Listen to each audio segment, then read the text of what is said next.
सभी भक्तों को धन्यवाद भाग लेने के लिए। अभी हम लोग मंगलाचरण करते हैं।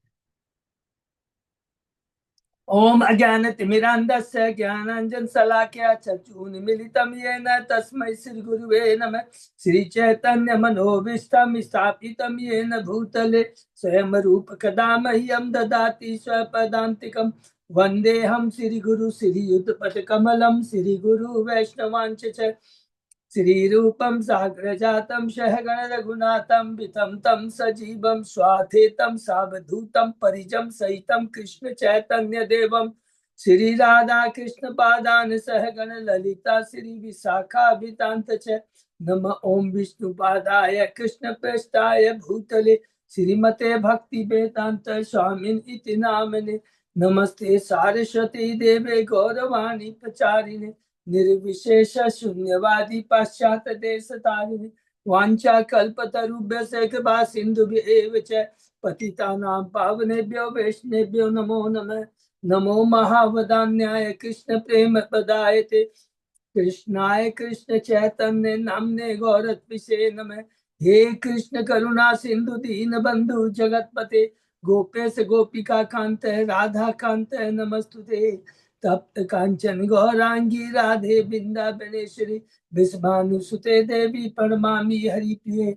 नीलांचल निवासाय नित्याय परमात्मने बलभद्र सुभद्रायां जगन्नाथाय ते नमः। जय श्री कृष्ण चैतन्य प्रभु नित्यानंद श्री अद्वैत गदाधर श्रीवासादि गौर भक्त बिंद मुखम करोति वाचालम पंगुलंगे यत्किपातमहं वन्दे श्री गुरुमदीन तारिणम परमानंद माधवम श्री चैतन्येश्वरम। हरे कृष्ण कृष्ण कृष्ण हरे हरे हरे राम राम राम हरे हरे। श्री श्री मंगलाचरण की जय। शिला प्रभुपाद की जय। हरे कृष्ण। आज के इस भागवतम चर्चा में सभी भक्तों का हार्दिक स्वागत है। सभी भक्तों के चरणों में मेरा सादर दंडवत प्रणाम है। राधा माधव राधा गोविंद परम वैष्णव गुरु आचार्यों की असीम कृपा से हम सब भक्त लोग मिल करके श्रीमद् भागवतम की कई दिनों से कई सालों से चर्चा कर रहे हैं। कैंटो 10 का अभी हमने 77 अध्याय कंप्लीट किया। 78 अध्याय में है जिसमें हमने दंतवक और विदुरथ जो दंतवक का छोटा भाई है उस पर भगवान ने उद्धार किया। उसके पहले हम लोगों ने अभी तक जो 77 अध्याय में चर्चा की है बहुत संक्षेप में दोहराते हैं। प्रथम 10 अध्याय में गोकुल की लीला है, भगवान का प्राकट्य है, भगवान का नामकरण है, नंद बाबा का नंदोत्सव है, उतना सटकासुर तिलावत का वध है, गोवर्धन सॉरी दामोदर लीला एवं यमलार्जुन का उद्धार।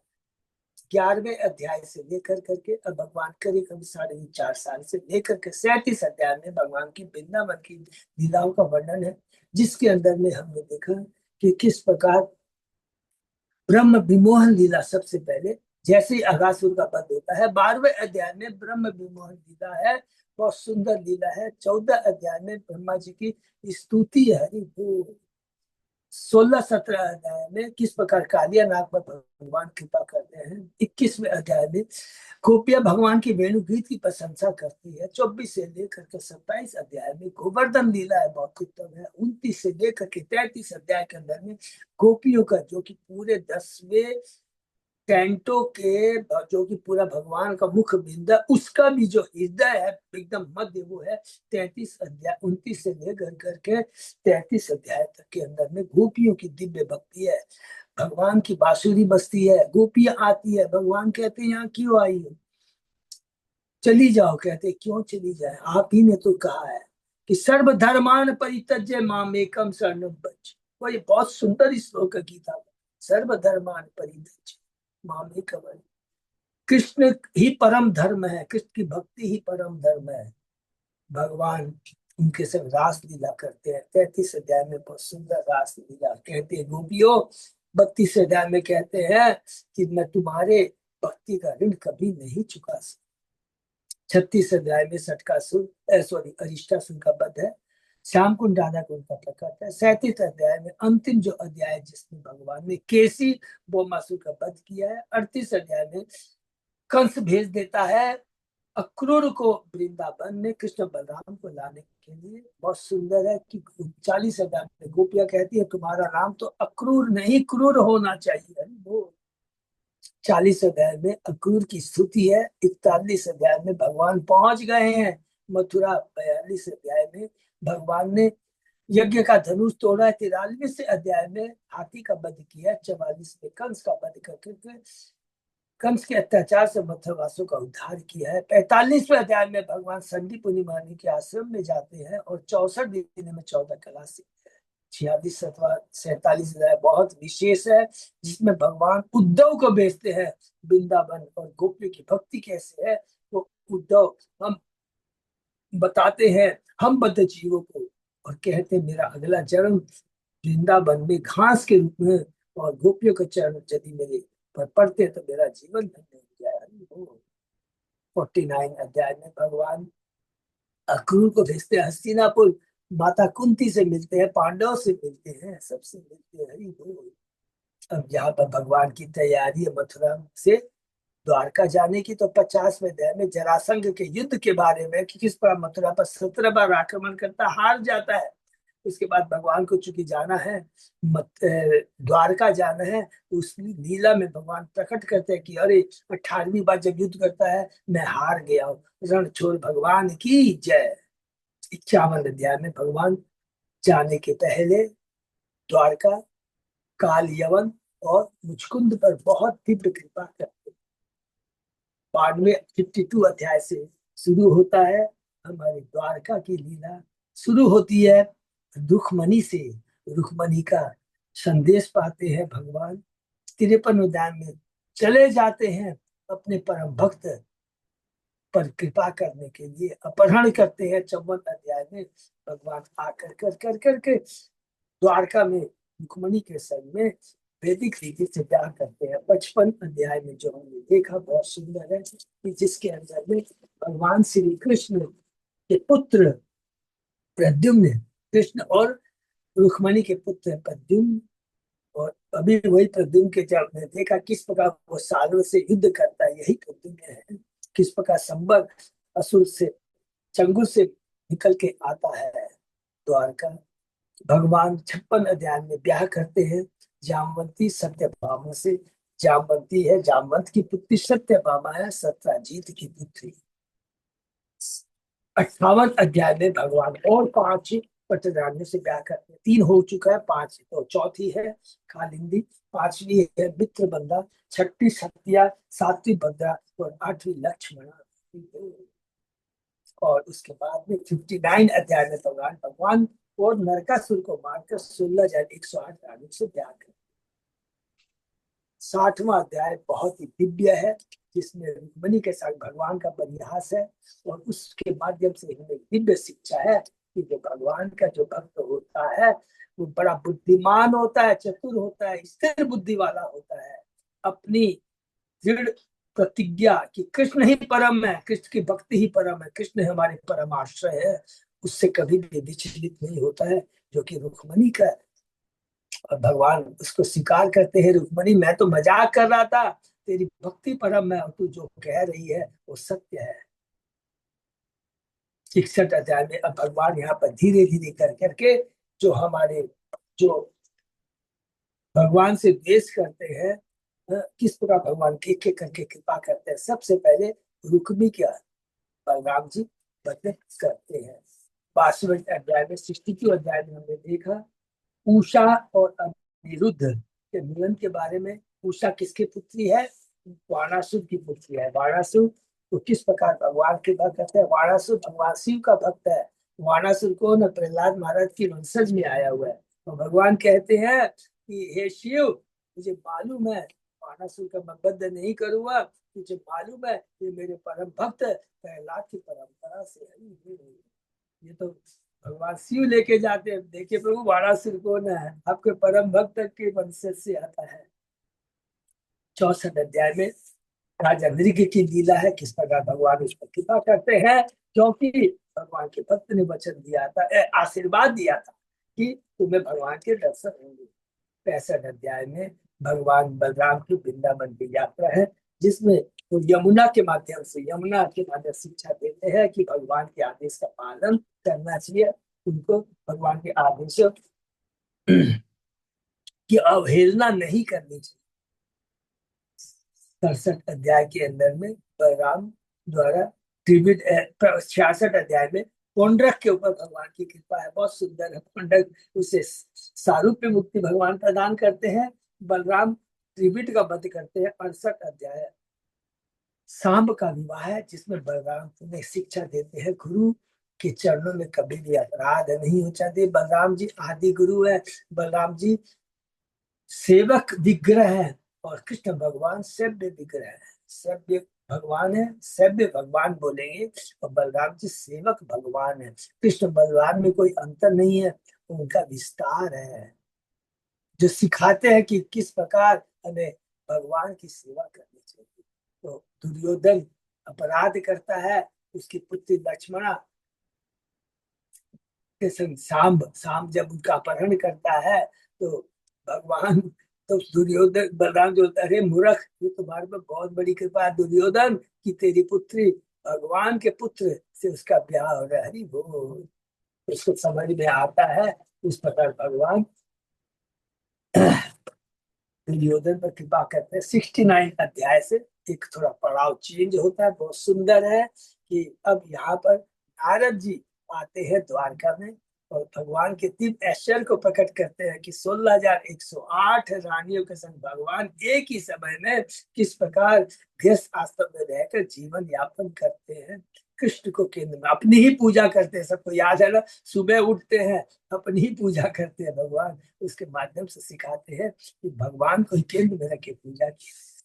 70वें अध्याय में 70वें अध्याय में भगवान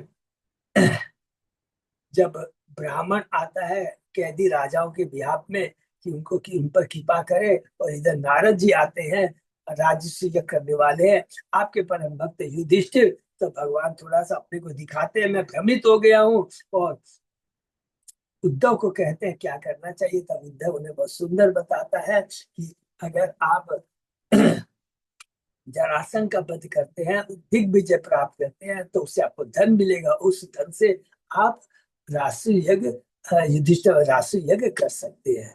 तो हम लोगों ने देखा 71वें अध्याय में भगवान उद्धव की बात मानकर इंद्रप्रस्थ की ओर रवाना होते हैं। तो इंद्रप्रस्थ की यात्रा बहुत सुंदर है, और वहां पहुंचते हैं तो कितना सुंदर वर्णन है कि किस प्रकार दुर्योधन सॉरी युधिष्ठिर और सारे पांडव भगवान के प्रति कितनी अपनी भक्ति दिखाते हैं, भक्ति का उजागर करते हैं, बहुत सुंदर है। 72 अध्याय में भगवान जरासंध का युद्ध के बद्ध का वर्णन है। सब युधिष्ठिर सब अपने भाइयों को अलग अलग दिशाओं में भेजता है, सबको जीत लेता है, केवल जरासंध को नहीं जीत पाता। वो जहाँ कृष्ण तो जीत सकते थे, लेकिन भगवान जरासंध को मारने का श्रेय किसको प्रदान करना चाहते थे? भीम को करना चाहते थे। तो भीम का वध हो जाता है, सॉरी भीम के द्वारा जरासंध का वध होता है। ये हम लोगों ने 72 अध्याय में देखा, और 73 अध्याय के अंदर में हमने देखा कि जो राजा को बंदी बनाया था जरासंध ने, उनसे भगवान को मुक्त करते हैं। और उनकी बहुत सुंदर स्थिति है कि जब भगवान और भगवान के भक्तों का दर्शन हो मात्र से सारी कलुषित चेतना दूर हो जाती है। कलुषित चेतना क्या है? जो हमारे अंदर ही काम क्रोध लोभ मोह मद मत्सर ईर्ष्या जो है, अरे इसने ऐसा कर दिया, इसके चलते हुआ, नहीं, तुरंत राजा कहते हैं किसी का दोष नहीं है, ये हमारा ही दोष है। क्योंकि हम राजा अपने को कहते थे, हम सब चाहते थे कि आज इसको जीतू उसको जीतू, तुरंत चेतना पर शुद्ध भक्तों का सब बहुत जरूरी है। 74 अध्याय के अंदर में हमने देखा कि राशि जगह में इस प्रकार भगवान शिशुपाल का उद्धार करते हैं।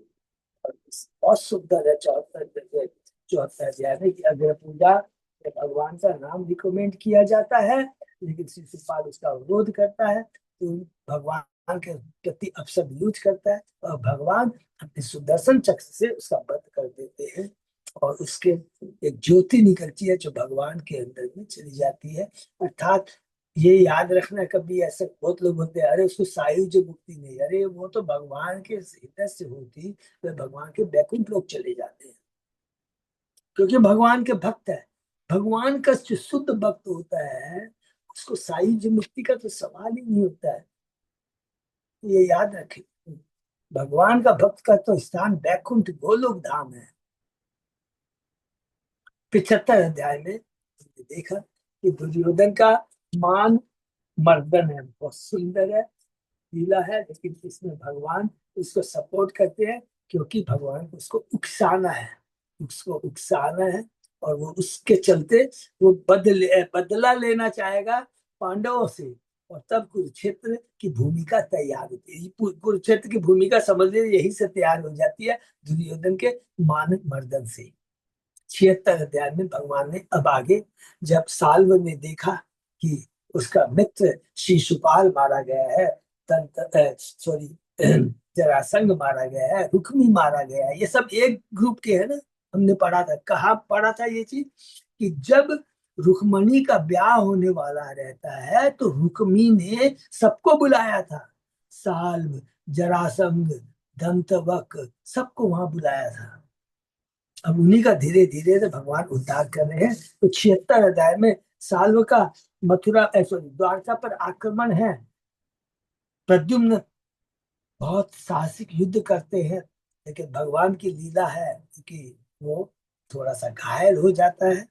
77 अध्याय में हमने पढ़ा कि भगवान को जब पता लगता है, भगवान तो अंतर्यामी समझ जाते हैं, तुरंत इंद्रवस्त्र, जो कि उस समय इंद्रप्रस्थ में थे, पांडवों के संग थे, तुरंत वापस आते हैं और साल्व पर आक्रमण करते हैं और साल्व पर कृपा करते हैं। किस प्रकार वो साल्व को मारते हैं। 78 अध्याय में हम लोग जो भी पढ़ रहे हैं, दंतवक्र विदुर तथा रोमहर्षण का वध। जब दंतवक्र को पता लगता है कि उनके मित्र शिशुपाल, साल, पौंडक सब मारे जा चुके हैं, कृष्ण के द्वारा, तो क्रोधित हो जाता है और आकर के भगवान पर आक्रमण करता है, किंतु श्री भगवान अपनी कौमुदी गदा से उसका वध कर देते हैं। और दंतवक्र से जिस प्रकार से शिशुपाल की मृत्यु होती है, दंतवक्र के शरीर से भी एक अत्यंत सूक्ष्म एवं अद्भुत चिंगारी सबों के सामने निकलती है और कृष्ण में प्रवेश कर जाती है। और वहां से वो कहाँ चले जाते हैं, वैकुंठ लोक में चले जाते हैं। विजय जय शिशुपाल, विजय दंतवक्र। उसके पश्चात दंतवक्र का जो भाई है विदुरथ, श्री भगवान पर आक्रमण करने आता है, किंतु भगवान इसको अपने सुदर्शन चक्र से उसका सिर काट देते हैं। तो यहाँ तक कि हमने अभी चर्चा की है, उसके आगे और 78 में आज हम चर्चा करेंगे। ओम नमो भगवते वासुदेवाय। ओम नमो भगवते वासुदेवाय। ओम नमो भगवते वासुदेवाय। नारायण नमस्कृत्य नरं चैव नरोत्तमं देवी सरस्वती व्यासं ततो जयमुदीरये।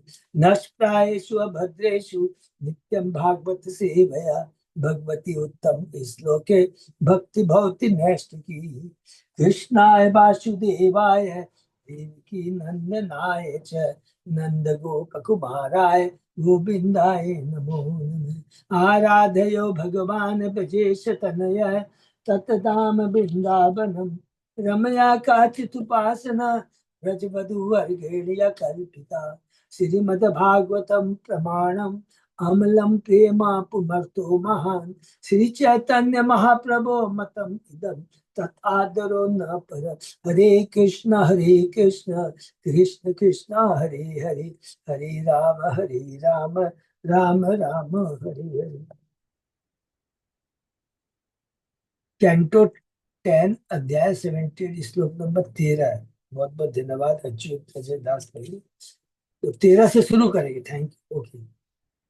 एवं शोभवं च सालवं च दन्तवक्त्रं साहानुजम् हत्वा दुर्विषहान् अन्ये दुर्विषहान् अन्ये इदित सुर मानवे मुनिवेशद गंधर्व विद्याधर महाउरगे अप्सरो भी पितृगीर्णे यक्षे किन्नर चारणे उपगीयमानं विजय कुसुमे अभिवर्षित वृत च वृष्णि निवेश अलंकृतां पुरी। साल तथा उसके शोभयान के साथ साथ दंतवक्र तथा उसके छोटे भाई विदुरथ, जो सब किसी अन्य पतियों के समक्ष अजय थे, इस तरह विनष्ट करने के बाद देवता, मनुष्य, ऋषियों, सिद्धों, गंधर्वों, विद्याधरों, महरोगों के अतिरिक्त अप्सराओं, पितरों, यक्षों, किन्नरों तथा चारण ने भगवान की प्रशंसा की। जब ये सब उनका यशोगान कर रहे थे और उन पर फूल बरसा रहे थे, तो भगवान अपनी अग्रणी वृष्टियों के साथ साथ खूब सजाए हुए अपनी राजधानी में प्रविष्ट हुए। भगवान अपनी राजधानी में प्रविष्ट हो रहे हैं, क्योंकि अब भगवान को जाना बहुत जरूरी है। द्वारका में क्यों जाना जरूरी है? क्योंकि अभी सुदामा जी आएंगे भगवान से मिलने के लिए। तो बहुत सुंदर सुंदर एकदम सीक्वेंस। एवं योगेश्वर कृष्णो भगवान जगदीश्वर ईयते पशु दृष्टि नाम निर्जितो जयतितीशः।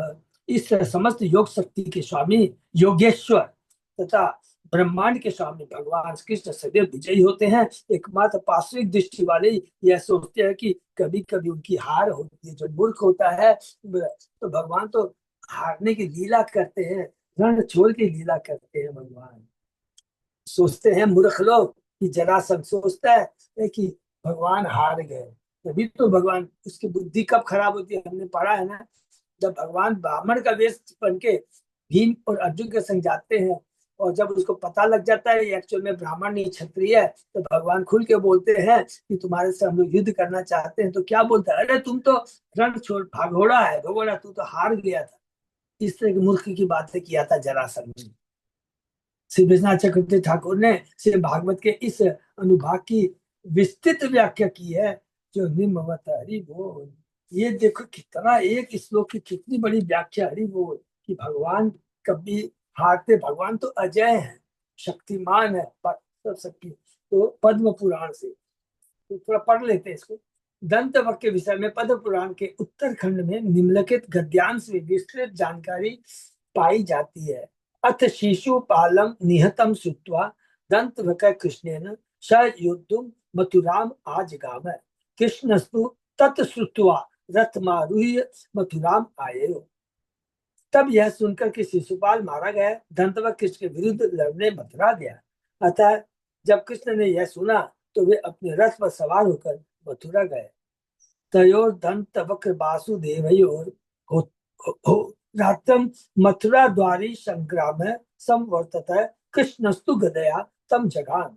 सैतु चूर्णित सर्वांगो व्रज निर्भिन्नो महीधर इव गतासुर मदितले निपतात है। सो अपि हरे सारूप्येण योगी गम्यम नित्यानंद सुखदम शाश्वतम परमम पदम वापः। उन दोनों दंतवक्र तथा, ये पद्य नहीं है इसलिए लिखा ना ऊपर में गद्य, उन दोनों दंतवक्र तथा वासुदेव के बीच मथुरा के द्वार पर युद्ध शुरू हुआ, जो पूरे दिन तथा पूरी रात चलता रहा। अंत में कृष्ण ने अपनी गदा से दंतवक्र पर प्रहार किया, जिससे दंतवक्र निर्जीव होकर भूमि पर गिर गया। भगवान ने अपनी कौमुदी की गदा से दंतवक्र को मारा है, और विदुरथ को सुदर्शन चक्र से मारा, शिशुपाल को अपने सुदर्शन चक्र से मारा है। अंत में कृष्ण ने अपनी गदा से दंत पर प्रहार किया, जिससे दंतवक्र निर्जीव होकर भूमि पर गिर गया। उसके सारे अंग उसी तरह चूर हो गए, जिससे वज्र से पर्वत छत विछत हो जाता है। दंतवक्र को शारूप्य मुक्ति मिली, शिशुपाल को शारूप्य मुक्ति मिली, और इससे उसने भगवान के शाश्वत परम धाम को प्राप्त किया, जो पूर्ण योगियों को प्राप्त हो पाता है, और जो शाश्वत आध्यात्मिक आनंद प्रदान करने वाला है, क्योंकि वो भगवान का भक्त है, द्वारपाल है। इत्थम जय विजयो सनकादि शाप बयाजेन केवलम भगवतो लीलात संसिता भवतीय जन्मत्रय अपि तेनेव निहत्तो जन्मत्रयावसाने मुक्तिम अवापतो। इस तरह जय विजय ने बाहरी तौर पर सनक तथा उनके भाइयों द्वारा स्थापित होने, किंतु आंतरिक से भगवान की लीलाओं को सुगम बनाने के लिए इस जगत में अवतार लिया था। ये बहुत इंपॉर्टेंट है। जय विजय ने बाहरी तौर पर सनक उनके भाइयों द्वारा स्थापित होने, सनक माने वो चतुष्कुमार जो गए थे ना भगवान के द्वारपाल में, उन्होंने अभिशाप दिया। ये तो बाहरी कारण है। अंतरंग कारण क्या है? कि भगवान चाहते थे, युद्ध करना चाहता, वीर रस का आनंद लेने चाहते थे। तब जय विजय ने भगवान की लीलाओं को सुगम बनाने के लिए, उनकी इच्छा को पूर्ति करने के लिए इस जगत में अवतार लिया था। इसको नोट कर देंगे, पूरा इंपॉर्टेंट चीज है। और लगातार 3 जन्मों तक भगवान के हाथों से मारे जाते रहे, तत्पश्चात 3 जन्मों के पूरा होने पर उन्होंने पुनः मुक्ति प्राप्त की। का मतलब ये हो गया कि भौतिक जगत को छोड़कर फिर भगवान के धाम में आकर के द्वारपाल के रूप में उनकी सेवा की। पद्म पुराण के इस गद्यांश में कृष्णस्तु तत्श्रुत्वा शब्दों से सूचित होता है कि कृष्ण नारद से ही, जो मन की तीव्र गति से भ्रमण करते हैं, सुना होगा कि तंत्र में मथुरा गया हुआ है। इसलिए सालों को मारने के तुरंत बाद द्वारका में प्रविष्ट होने के पूर्व अपने तेज रथ पर चढ़कर, जो मन की गति से तीव्र गति से चलता, एक ही क्षण में मथुरा के निकट जा पहुंचे और वह दंतवक को देखा। तो दंतवक कहाँ मारा गया था? मथुरा के पास। इसलिए आज भी द्वारका की ओर अभिमुख मथुरा के द्वार पास दतिया नामक ग्राम है। यह नाम संस्कृत के दंत वक्रहा, दंत को मारने वाला से निकला है। इस ग्राम की स्थापना कृष्ण के प्रपुत्र वज्र ने की थी, वज्रनाथ ने की थी। ठीक है ना। और यही वज्रनाथ ने भी हम लोगों ने पढ़ा था दामोदर, जब दामोदर महीने में पढ़ा था। इसने जो श्याम कुंड राधाकृष्ण को रिनोवेशन करने में बहुत मदद की थी। परपुत्र वज्रनाथ। पद्म पुराण के इसी विभाग में आगे कहा गया, कृष्णो अपि तम हत्वा यमुनाम उत्तीर्य नंद ब्रजम गत्वा सौत कंठो पितरा पितरावधि वाद्या वास्य ताभ्याम सासुसेकम अलिंगितः शकल गोप विधान प्रणम्य बहु वस्ता भरणाभि भरणादिभि तत्र स्थान संत परियामाश। उसे माने विदुर को मारने के बाद कृष्ण ने यमुना पार की और नंद के ग्वाल ग्राम गए, जहां उन्होंने अपने शोक संतप्त माता पिता को आदर से सांत्वना प्रदान की। उन्होंने अपने आंसुओं से कृष्ण को भिगो दिया और उनका आलिंगन किया। तब भगवान ने वृद्ध गोपों को नमस्कार किया तथा वस्त्र विभूषण आदि विभिन्न भेंटों से सारे निवासियों को कृत कृत किया। कालिंदिया पुलिने रम्ये पुण्य वृक्ष समाचिते गोपनारी विरनीशम क्रीडयामास केशव रम्य केलि सुखेनेव गोपवेश धर प्रभु बहु प्रेम रसेन मात्र मास द्वास मुवास। भगवान केशव ने कालिंदी के मनोहर तट पर, जो पवित्र वृक्षों से भरा पूरा था, गोपियों के साथ लगातार क्रीड़ा की। इससे भगवान गोप का स्वरूप बनाकर वहां 2 मास तक पारस्परिक प्रेम के विभिन्न रसों में अंतरंग लीलाओं का आनंद लेते रहे। अथ तत्स्थान नंद गोपादय सर्वे जना पुत्र धाराधि सहिता वासुदेव प्रसादेन दिव्य रूप धरा विमानम आरूढ़म परमम वैकुंठ लोकम अवापुः।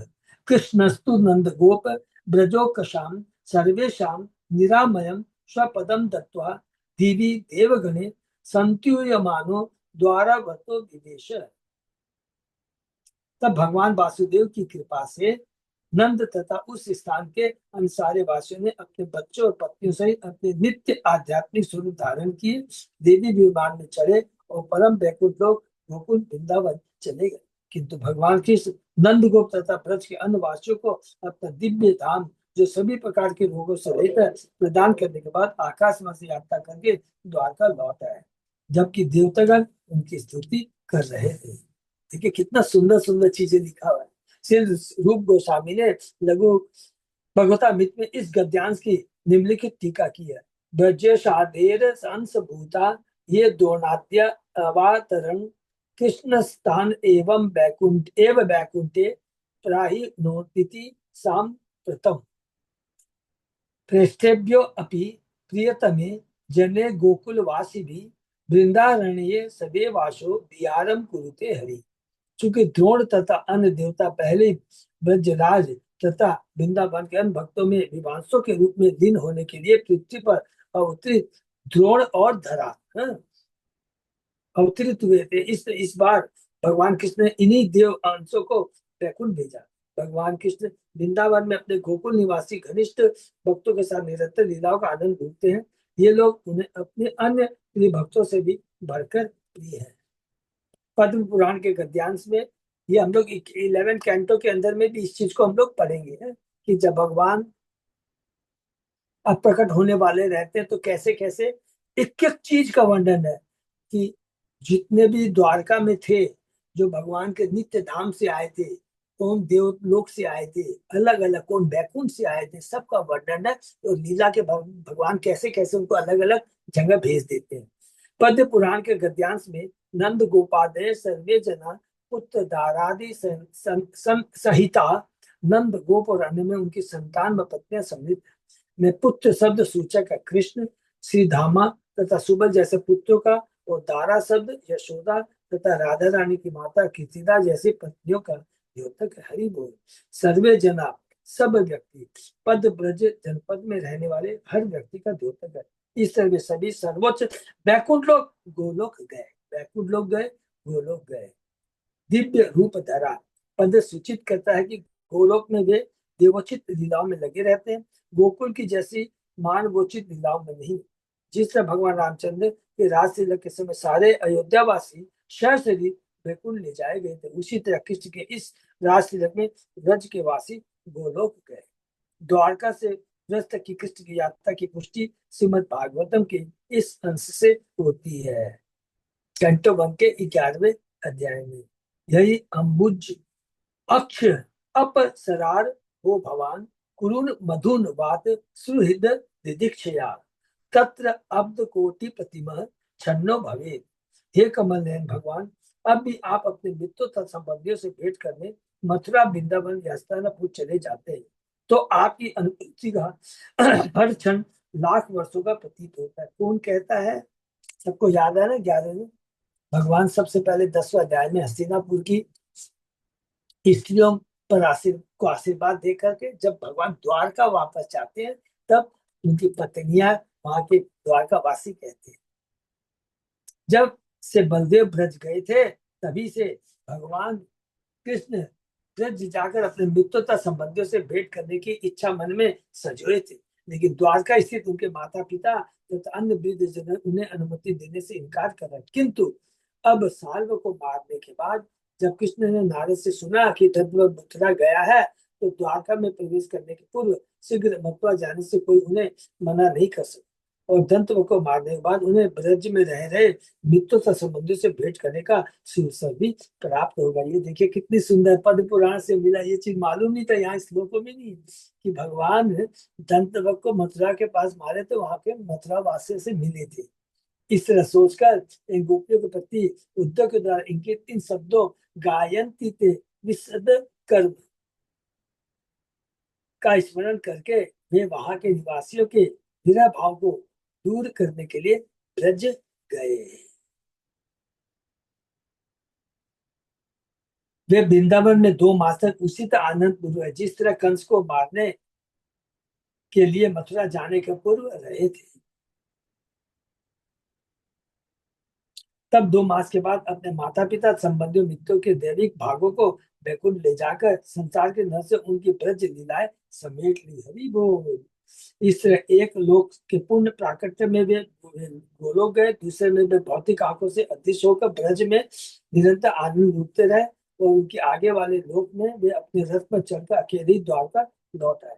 शौरसेन प्रदेश के लोगों ने सोचा कि दंत का वध करने के बाद कृष्ण अपने माता पिता तथा अन्य परिजन से मिलने आए थे और अब द्वारका वापस जा रहे हैं, किंतु ब्रज के लोग यह समझ नहीं पाए कि कृष्ण ऐसा कहाँ अदृश्य हो गए, अतः वे सभी आश्चर्यचकित। यही नहीं, सुखदेव गोस्वामी ने विचार किया कि महाराज परीक्षित शायद यह सोच सकते हैं कि जिन कृष्ण ने ग्वालों को शरीर बैकुंठ प्राप्त करा दिया, उन्हीं कृष्ण ने अपनी मौसल लीला में द्वारका वासियों को अशुभ स्थिति में क्यों पहुंचा दिया। इस तरह राजा यदु के प्रति झुकाव होने से इस अवस्था को अनुचित मान सकते हैं, इसलिए सुखदेव गोस्वामी ने उन्हें श्रीपद पुराण के उत्तरकांड में कही गई उपयुक्त लीला को सुनने की अनुमति नहीं दी। दसम स्कर पर सनातन गोस्वामी से की श्री वैष्णव तोषणी टीका में हमें लीलाओं का यह अनुक्रम प्राप्त होता है। सूर्य ग्रहण के अवसर पर यात्रा, फिर राष्ट्रीय सभा, फिर धुत क्रीड़ा, धोपी से हरण, तब पांडवों का वनवास, फिर साल तथा का वध, तब कृष्ण का वृंदावन जाना और अंत में वृंदावन लीलाओं का समापन। देखिए कितना सुंदर है।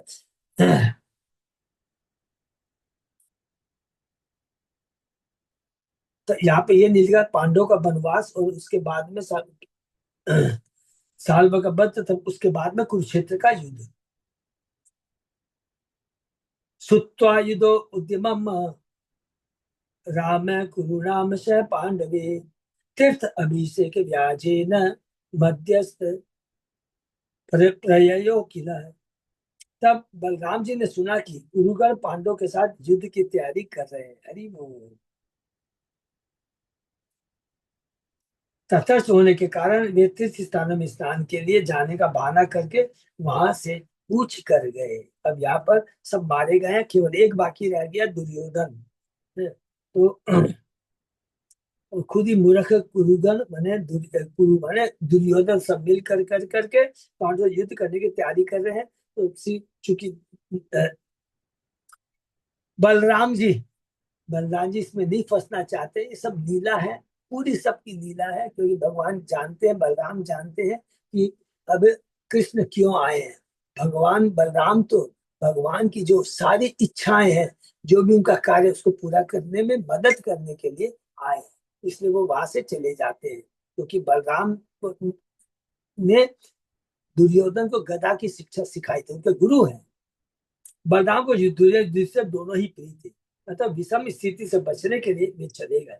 यही नहीं, विदुरथ को मारने के बाद भगवान कृष्ण ने अपने हथियार रख दिए, किंतु बलराम को तो अभी भी रोमहर्षण तथा बल्लभ को मारकर पृथ्वी को असुरों के भार से छुटकारा दिलाना शेष था। तो कुछ कार्य कृष्ण करते हैं, कुछ कार्य बलराम करते हैं। स्नात्वा प्रभासे संत संत देव ऋषि प्रीति मानवान सरस्वती प्रति सूत्रम ययो ब्राह्मण संवृत।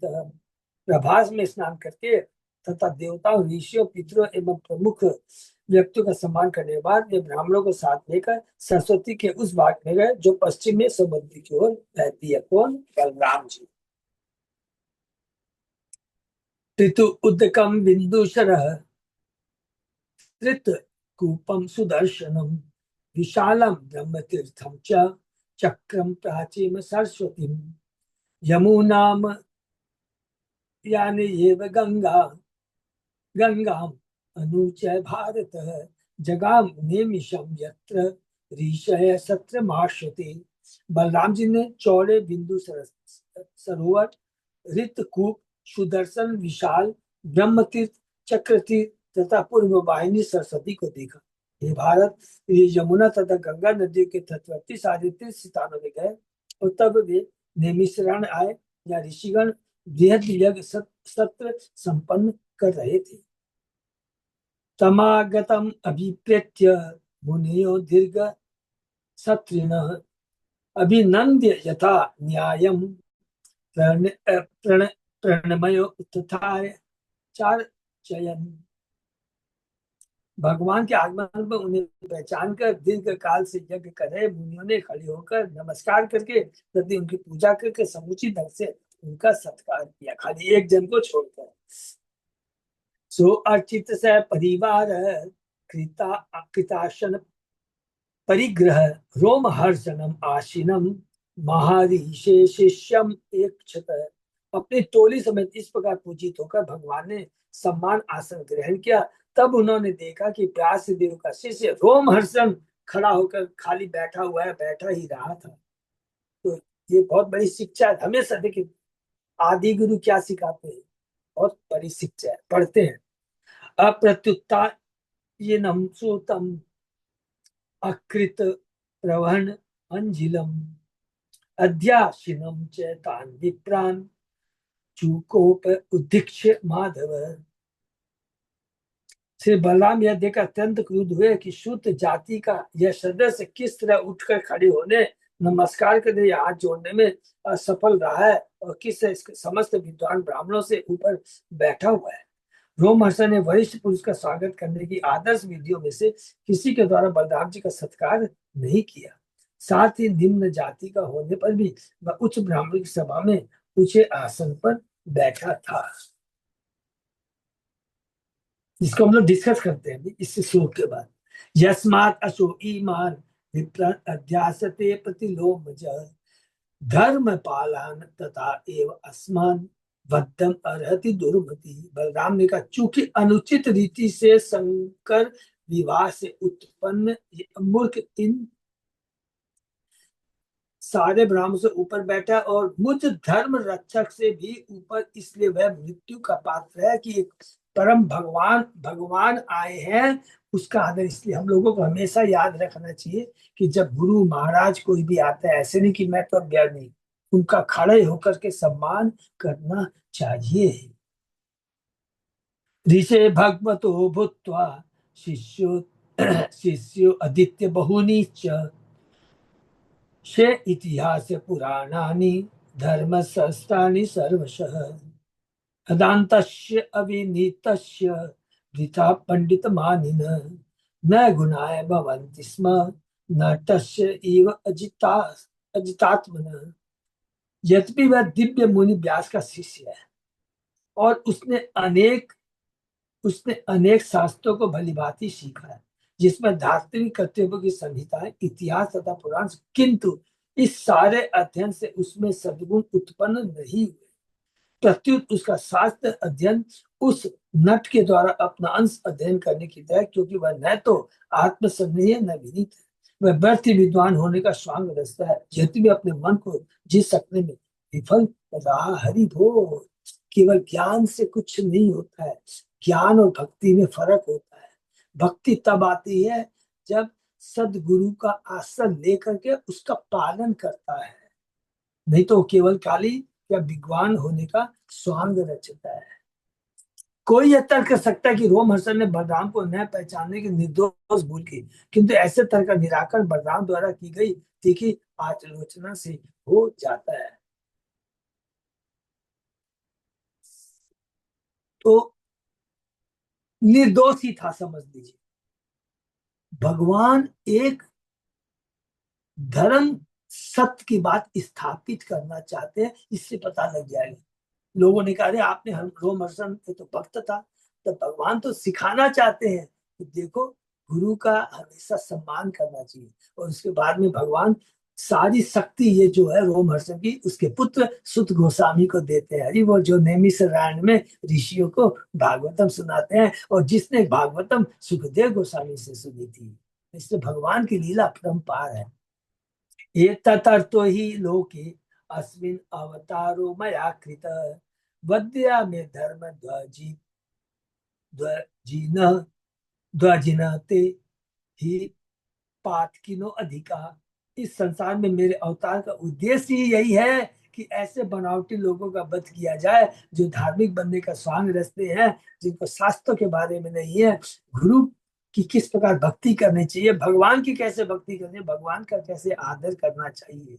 इसलिए बहुत जरूरी है कि जब तक गुरु के आश्रम में हम नहीं जाएंगे, ये देखिए बहुत इंपॉर्टेंट, खाली इस श्लोक से आप समझ, जब तक गुरु के आश्रम में नहीं जाएंगे, गुरु की शरण नहीं लेंगे, तो हमें भगवान की भक्ति उजागर, केवल ज्ञान से कुछ नहीं होगा। भगवान बलदेव जी रोमहर्षण के अपराध की उपेक्षा नहीं करना चाह रहे थे, अपराध की उपेक्षा नहीं करना चाह रहे थे। भगवान ने इसलिए अवतार दिया था कि जो अपने को महान धार्मिक नेता घोषित करते हैं किंतु भगवान तक का आदर नहीं करते, तो उनका सफाया कर दे। क्योंकि क्या होगा, जब तक भगवान गुरु की शरण में नहीं जाएंगे तो दंभ घमंड का भाव आ जाएगा। और भक्त देखिए, ज्ञान अच्छा है, लेकिन जब तक ज्ञान वो विज्ञान में परिणत नहीं होता है, माने उसको जब तक मथा नहीं जाता है, तब तक क्या होता है कि हमारे में समर्पण भाव, दैन्य भाव, अ, सं, अ, क्या बोलते हैं उसको,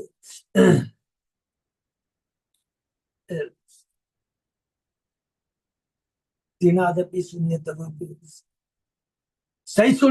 सहिष्णुता नहीं आई। ये सब बहुत जरूरी है, एकमात्र भक्ति से ही आती है। एतावत् उक्त्वा भगवान निवृतो असद्वदात् अपि भावित्वात् तम कुशाग्रेण करस्तेन अहनत प्रभु सुखदेव गोस्वामी ने कहा यद्यपि भगवान बलराम ने पवित्र लोगों को मारना बंद कर दिया था, किंतु रोमहर्षण की मृत्यु तो होनी थी, इसलिए ऐसा कहकर भगवान ने उस घास का एक तिनका उठाकर उसकी नोक से छूकर उसे मार डाला। ये भगवान की लीला। श्री प्रभुपाद लिखते हैं, श्री बलराम ने कुरुक्षेत्र के युद्ध में भाग लेने से अपने को दूर रखा था, फिर भी अपने पद के कारण धार्मिक सिद्धांतों की पुनः स्थापना उनका मुख्य कर्तव्य, प्रमुख कर्तव्य था, क्योंकि वो सेवक भगवान है, आदि गुरु है। इन तथ्यों को ध्यान में रखते उन्होंने कुश के तिनके से प्रहार करके रोमहर्ष सुत को मार डाला। तिनके के प्रयास से केवल घास ने कुश के तिनके को उठाया, टच किया उसके गले को रोमहर्षण के, और उसे मार डाला। वह तिनका घास की एक पत्ती मात्र था। यदि कोई व्यक्ति यह प्रश्न करे कि बलराम जी ने एक कुश के प्रहार से रोमहर्षण का वध किस प्रकार कर दिया, तो इसका उत्तर सिर्फ भागवत में प्रभु शब्द के प्रयोग द्वारा किया गया। भगवान का पद सदैव दिव्य है, क्योंकि वे सर्वशक्तिमान है, अतः वे भौतिक नियमों और सिद्धांतों का पालन किए बिना इच्छा अनुसार कार्य कर सकते हैं। अतः एक उसके प्रहार से रोमहर्षण का वध करना उनके लिए संभव था, भगवान के लिए कुछ भी संभव नहीं। अरे भगवान तो केवल अपनी दृष्टि पात्र से असंख्य ब्रह्मांड की सृष्टि कर सकते हैं, पालन करते हैं, संहार करते हैं, ये सब भगवान के लिए बहुत मामूली बात है। इसलिए जितना भगवान के बारे में पढ़ेंगे उतना ही हमारी भगवान के प्रति भक्ति, भगवान के प्रति श्रद्धा, विश्वास जागृत। हायेति वादिन सर्वे पुनः खिन्न मानसा उचु संकर्षणं देवम अधर्म ते कृत प्रभु। सारे मुनि अत्यंत दुखी से हाय हाय कहकर चिल्ला पड़े। उन्होंने भगवान संकर्षण से कहा, भगवान बलराम से कहा, हे प्रभु, आपने यह एक अधार्मिक कृत्य किया है, क्योंकि अश्य मैंने एक वैष्णव का वध किया है।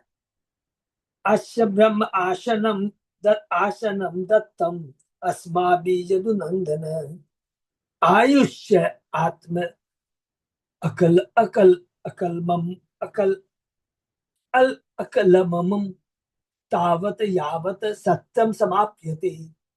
हे यदुओं के प्रिय, हमने उसे आध्यात्मिक गुरु का आसन प्रदान किया और उसे दीर्घ आयु के लिए एवं जब तक यह सत्र चलता है तब तक भौतिक पीड़ा से मुक्ति के लिए वचन दिया। यद्यपि रोमहर्षण ब्राह्मण नहीं था, वह शंकर विवाह से उत्पन्न प्रतिलोमस था, किंतु उसे 31 मुनियों ने यह पद प्रदान किया था और इससे उसे ब्रह्म ब्रह्म ब्रह्म आसन अर्थात प्रमुख क्रांति पुरोहित का आसन प्राप्त था। आज न तो एव आचरित तब या ब्रह्म ब्रह्म वद्धो यथा योगेश्वरस्य भवतो न आमन्याय अपि नियामकः। यदि ये तत् ब्रह्म हत्याया पावनम लोक पावन चरिष्यति भवान लोक संग्रहे अनन्य चोदित। आपने अनजाने में एक ब्राह्मण का वध कर दिया है। हे योगेश्वर, शास्त्रों के आदेश भी आपको आगे नहीं दे सकते, किंतु यदि आप स्वेच्छा से ब्राह्मण के इस वध के लिए संतुष्ट शुद्धि कर लेंगे तो ये सारे जगत के पावन करता सामान्य लोग आपके उदाहरण से अत्यधिक लाभान्वित होंगे। बहुत सुंदर है। अब देखिए, श्री भगवान वाच है, चरिष्ये वद निर्वेशम लोकानुग्रह कामयया निम प्रथमे कल्पयावन सतु विधीयताम। भगवान ने कहा, मैं इस हत्या के लिए अवश्य ही प्रायश्चित करूंगा, क्योंकि मैं सामान्य लोगों के प्रति दया दिखाना चाहता हूँ। इसलिए कृपा करके मुझे जो कुछ अनुष्ठान संपन्न सर्वप्रथम करना हो उसका विधान करें। भगवान शिक्षा पहले देते हैं और उसके बाद में कहते हैं कि चाहे कोई भी हो, उस प्रायश्चित के लिए हमें काम करना जरूरी है। दीर्घमायुवत एतस्य सत्वम इंद्रियम एव च आशासितम तत् ब्रूते साधे योग माया। हे मुनियो, कुछ कहिए तो। आपने उसे जो भी दीर्घायु शक्ति तक इंद्र शक्ति वचन दिए उन्हें मैं पूरा करवा दूंगा। ऋषिवाच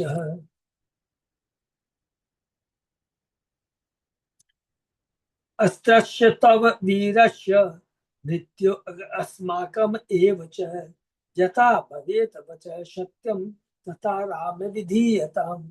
ईश्वर ने कहा, हे राम, हे बलराम, आप ऐसा करें कि आपकी तथा आपके कुछ अस्त्र की शक्ति एवं साथ ही हमारा वचन तथा रोम हर्षण की मृत्यु ये सभी बने रहे।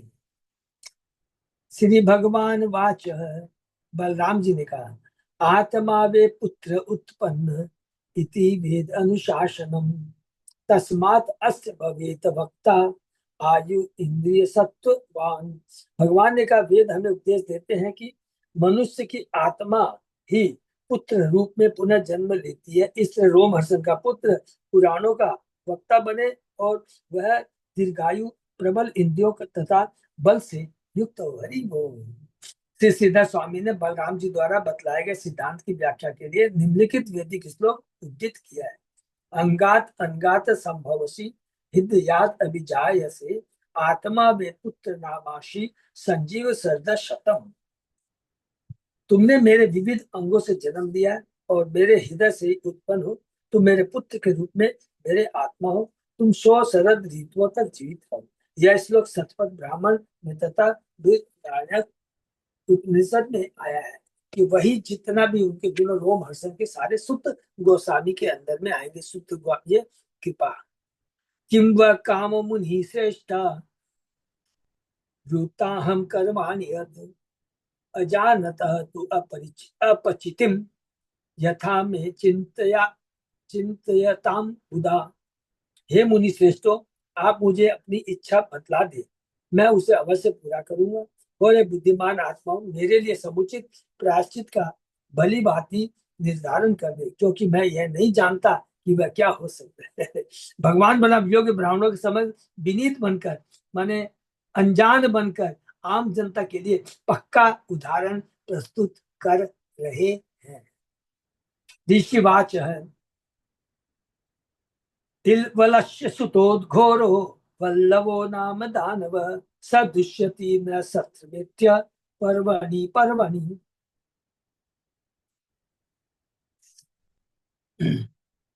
ऋषि ने कहा, एक भयावनासुर जिसका नाम बलवल है और जो इलवल का पुत्र हर प्रतिपदा को अर्थात शुक्ल पक्ष के पहले दिन यहाँ आता है और हमारे जगह को दूषित कर देता है। सर्वप्रथम ऋषिगण बलराम जी को बताते हैं कि वे उनसे क्या अनुग्रह चाहते हैं, क्या क्या चीज चाहते हैं। तम पापम जहि दासारः तत् न सुशुश्रणम परम पूय शोणित वित मूत्र सुरा मांस अभिवर्षिणम। हे ददार्श वंशज, कृपा करके उस पापी असुर का वध कर दे जो हमारे ऊपर पीत रक्त मल मूत्र शराब तथा मांस गिराता रहता। आप हमारे लिए यही सबसे उत्तम सेवा कर सकते हैं। ततश्च भारतम वर्ष परित्य सुसमाहितः चरित्वा द्वादश माशान तीर्थ स्नायि विदुष्यसि। तत्पश्चात आप 12 महीनों तक गंभीर ध्यान की मुद्रा में भारतवर्ष की परिक्रमा करें और तपस्या करते विविध पवित्र स्थानों में स्नान करें। इससे आप शुद्ध हो सकोगे। कि जो ब्राह्मण का वध करता है इसका इससे मुक्त होने की विधि श्री जी गोस्वामी इंगित करते हैं कि विदुषी शब्द कहते हैं कि सामान्य जनता के समझ ऐसा सम्यक उदाहरण प्रस्तुत करके बलराम निर्मल यश प्राप्त करेंगे। श्री प्रभुपाद लिखते हैं, ब्राह्मण जन भगवान का तात्पर्य समझ गए, इसलिए उन्होंने सुझाव दिया कि वे ऐसा प्रायश्चित करें जिससे उन सबों को लाभ हो। हरि बोल। तो यहाँ पर हम लोग विराम देते हैं, शुरू करें। दो चीज यहाँ पर बहुत इंपॉर्टेंट है जो हम अलग अलग चीज में समझेंगे कि भगवान श्री कृष्ण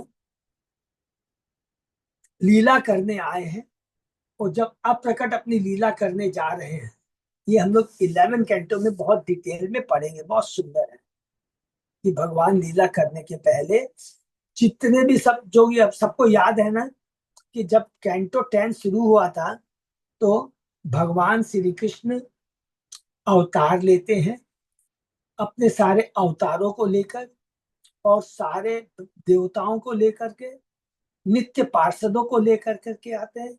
उसके पहले अपने माता पिता को भेजते हैं, आचार्यों को भेजते हैं, सबको भेजते हैं। सेम चीज आप हम देखेंगे चेतन चैतामृत में हमने देखा है।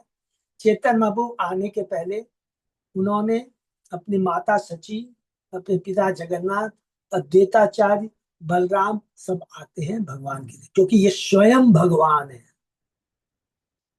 और जब लीला हो जाती है उसके बाद भगवान अलग अलग लीला कर कर कर करके लोगों को अलग अलग जगह भेजते हैं। से फॉर एग्जाम्पल देवता भी आए हैं भगवान की इस लीला में मदद करने के लिए। अब उनको अप्रकट करना है तो भगवान देवताओं को क्या गोलोक धाम भेजेंगे? नहीं, उनको गोलोक ही उनको देवलोक ही भेजेंगे। जो बैकुंठ से आए हैं वो बैकुंठ ही भेजेंगे। जो उनके शाश्वत पार्षद हैं उनको गोलोक भेजेंगे। इसलिए भगवान ने जब मूसल लीला की थी, जस्ट 2 मिनट लगेगा डिस्कस करने, मूसल लीला की थी तो भगवान ने जानबूझकर बोला कि तुम लोग गलत, सांब बगैर जो भी लोग थे उनसे अपराध कराया और द्वारका से बाहर निकाल के ले गए। उन लोगों को द्वारका से बाहर निकाल के ले गए जो भगवान के शाश्वत पार्षद नहीं। क्योंकि भगवान द्वारका में जिसकी मृत्यु होगी, जो शरीर छोड़ेंगे, अरे द्वारका तो स्वयं भगवान का धाम है। द्वारका कौन सा धाम है? हम लोगों ने पढ़ा है ना चेतन चरितमृत में, गोलोक धाम के 3 भाग है ना, द्वारका, मथुरा, गोकुल। तो द्वारका, मथुरा, गोकुल में कौन जाएगा? जो नित्य पार्षद है। वैकुंठ में कोई अलग जाएंगे, स्वर्ग लोग अलग जाएंगे। इसलिए भगवान ने देखा जो जो द्वारका में नहीं जाने वाले हैं, माने द्वारका या गोलोक में, उनको भगवान बाहर लेके आ जाते हैं और मूसल लीला करा कर उनको वहां पर उनको कल्याण करते हैं। तो ये भगवान की बहुत उत्पन्न लीला जब हम पढ़ेंगे ना, कैंटो नंबर 1 ये चीज लीला जो भी हम लोग ने पूर्व प्रोग्राम में पढ़ा ना भी ऐसे, एक्चुअली ये तो प्रभुपाद जी की कृपा है। नंबर 2 कि जब तक ज्ञान विज्ञान में पढ़ने तो हम ज्ञानी बन जाएंगे। जब भी गुरु महाराज कभी हम लोग बैठे नहीं, तुरंत उठ कर करके उनका हमें सम्मान करना चाहिए। ये रोमहर्षण की, रोमहर्षण तो भगवान भागवतम से बहुत बहुत, तो इसका मतलब ये नहीं रोमहर्षों को मार दिया तो नहीं, ये सब भगवान अपने भक्तों के माध्यम से लीला करते हैं। कुछ भी, चाहे ब्रह्मा जी को देख लीजिए, चाहे जय विजय को देख लीजिए, चाहे इंद्र को देख लीजिए, भगवान ने सब भक्तों के संग में लीला की है। लेकिन ये बहुत इंपॉर्टेंट आज हमने पढ़ा है कि कभी भी गुरु महाराज आते हैं तो तुरंत उठ कर करके उनका वेलकम करना चाहिए। अभी हमने एक और लीला भी पढ़ी थी, सबको याद आ रहा है? भगवान शिव जब दक्ष वो कर रहा था तो भगवान शिव तो नहीं उठे थे, लेकिन दक्ष क्रोधित हो गया क्योंकि मूर्ख है। अरे शिव तो परम वैष्णव है, परम वैष्णव है, तो उसको कहता कि तुम उठ के मेरा आदर नहीं किया। तो सोचिए कि सबको जी कोई सीनियर कोई हम आए और हम एक्सपेक्ट करें कि प्रभु जी उठ के मेरा आदर नहीं किया। अरे प्रभु जी हमारा उठ के आदर क्या करेंगे? हाँ, वो तो हमारे शिक्षा गुरु है, दीक्षा गुरु। तो हमेशा ये चीज का बहुत हमें ध्यान रखना चाहिए। ठीक है ना? हरे कृष्णा। फिर भी हरे कृष्णा। 11 कैंटो से हम जब शुरू करेंगे ना, पूरा तत्व से भरा हुआ है, वो लंबा टाइम लेगा, बहुत अच्छे से हम लोग करेंगे। लेकिन फिर भी यहाँ पर हम लोगों ने, क्योंकि वो कौन सा है 11 कैंटो? मुक्ति, मुक्ति है, निरोध और मुक्ति, ये 2 रह जाएंगे। अभी हम लोग आश्रय पढ़ रहे हैं, 2 रह जाएगा, निरोध एंड मुक्ति। तो जो 10 विषय है वो कंप्लीट हो जाएंगे। हरे कृष्ण। हरे कृष्णा। हरे कृष्णा। कोई प्रश्न? सबको धन्यवाद। अब यहाँ पर हम लोग अलग अलग, बस थोड़ी सी लीला रह गई है, विशेष करके दो आएगी लीला। एक तो सुदामा की लीला है, क्योंकि अब भगवान द्वारका चले गए, सुदामा को बुलाएंगे अपने पास। और उसके बाद में भगवान कुरुक्षेत्र में भगवान मिलेंगे गोपियों से। 2 लीला बहुत इंपॉर्टेंट है। इसमें देखेंगे कि भगवान क्या स्थापित करना चाहते हैं। एक ही चीज स्थापित करना चाहते हैं, बता देता हूँ। शुद्ध भक्तों पर भगवान किस प्रकार कृपा करते हैं, सुदामा के ऊपर और भगवान कुरुक्षेत्र में मुनियों और नारद के ऊपर में भगवान इतने सुंदर सुंदर श्लोक बोलते हैं, रोंगटे खड़े हो जाएंगे कि कभी भी वैष्णव के चरणों में अपराध नहीं करना चाहिए। पूरी यहाँ से शिक्षा यही मिलेगी। ठीक है, बहुत सुंदर। हरे कृष्णा। ये पे विराम देते हैं। बहुत बहुत धन्यवाद सब भक्तों को। गुरु महाराज के लिए प्रणाम है सब। जैसे कि अभी बहुत तैयारी चल रही है, थोड़ा सा मैं आप लोगों को बता दूं बस। गुरु महाराज की तबीयत सही नहीं है, तो थोड़ा बहुत हो सकता है 15 तारीख का तो 99% रहेंगे ही। तो थोड़ा सा हो सकता है कि 12, 13, 14 में थोड़ा सा 12, 13 का आगे पीछे हो सकता है। जस्ट ये बहुत सीक्रेट है, प्लीज अभी किसी को बोलना नहीं है, तो बड़ा प्रभु थोड़ा नाराज हो जाएंगे, तो ये इन्वाइट दे रहा हूँ। फिर भी 15 का प्रोग्राम बोला, 100% गुरु महाराज आएंगे। भले ही उनको 14 तारीख को महापरा प्रभु ने कहा डायरेक्ट मायापुर से ला करके सीधा उनका ले डायलिसिस के लिए भले उनको लेके चले जाए, लेकिन जरूर आएंगे 15 को। और हम लोग को अच्छे से तैयार रहना है प्रसादम के लिए। फिर लक्ष्मी की दरकार पड़ती है। हमारे जगन्नाथ के गुरु हमेशा तैयार रहते हैं। मेरे को मीटिंग में बोला जाता है, प्रभु इतना करता है, मेरे बोलने के पहले ही प्रसादम की व्यवस्था तैयार हो जाती है। हमारे अच्युत जयदास प्रभु ने बच्चे, हमारी श्री संगीता राधा देवी माता जी ने 1 लाख रुपया भेज दिया। हरि बोल, हरि बोल। कितना अच्छा। देखिए भगवान के भक्त हमेशा तैयार रहते हैं। तो मैंने कल मीटिंग में बोल दिया, हर रोज हमारी मीटिंग हो रही है, उसमें ऑनलाइन मीटिंग हो रही है, सब लोग आते हैं। तो बहुत बहुत धन्यवाद माता जी को, बहुत सब लोगों को धन्यवाद। सब लोगों को सबको मिल के आना है और भगवान की कृपा प्राप्त करनी है। माने गुरु की कृपा, माने भगवान की कृपा। हरे कृष्ण जी। धन्यवाद, प्रणाम प्रभु जी। भाई भक्तों का बहुत बहुत धन्यवाद। फिर आज से विराम करते हैं, फिर कल सुबह हरे कृष्ण। हरि बोल। हरे कृष्ण।